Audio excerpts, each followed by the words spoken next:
The Mahabharata is one of the oldest ancient texts in human history, an epic poem defined by devastating warfare and martial prowess that remains central to Indian culture.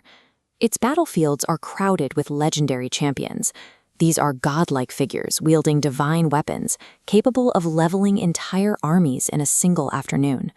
Yet, buried within this massive roster of warriors is an anomaly, a fighter named Barbarik, whose raw physical skill rivaled every other champion in the story.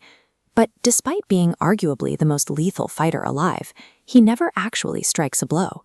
He drops his weapons in the dirt and refuses to conquer the battlefield. His absence from the fight breaks the standard logic of ancient warfare.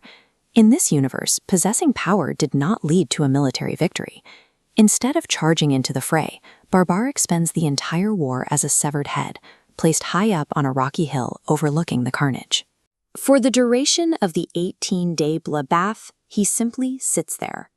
He watches the greatest warriors of his age slaughter one another, entirely unable to intervene.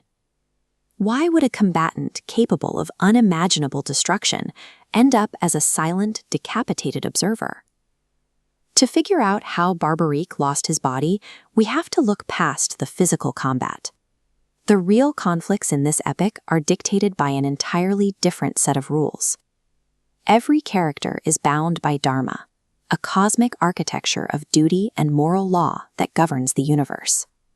This system demands alignment with the greater good, overriding personal desires.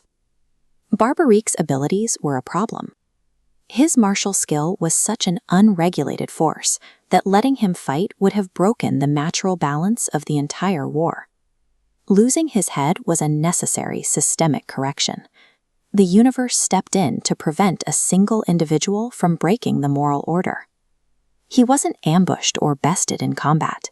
Barbarik knelt down and offered his own head. He realized his sheer strength made him a liability. To serve the divine will, he had to give up his life and abandon his dominance. Placing his head on that hilltop was a literal and spiritual elevation. He was lifted out of the violent power struggles happening down in the dirt. Strength is redefined here as the capacity to hold world-ending power and deliberately set it aside for the sake of the world. This act of surrender ensured that Barbarik's story survived long after the battlefield was cleared. We can trace that legacy directly to modern-day India, specifically the state of Rajasthan, where the physical landscape is still deeply tied to this history. Because of his selflessness, Barbarik was deified. Today, he is worshipped across the region as Khatu Shyamji, a deity representing valor and compassion. Thousands of years after the kings and generals of the epic faded into myth, the warrior who refused to draw his sword remains a centerpiece of daily prayer. Barbarik held martial power in his hands, and he traded it away to preserve a moral order he couldn't participate in.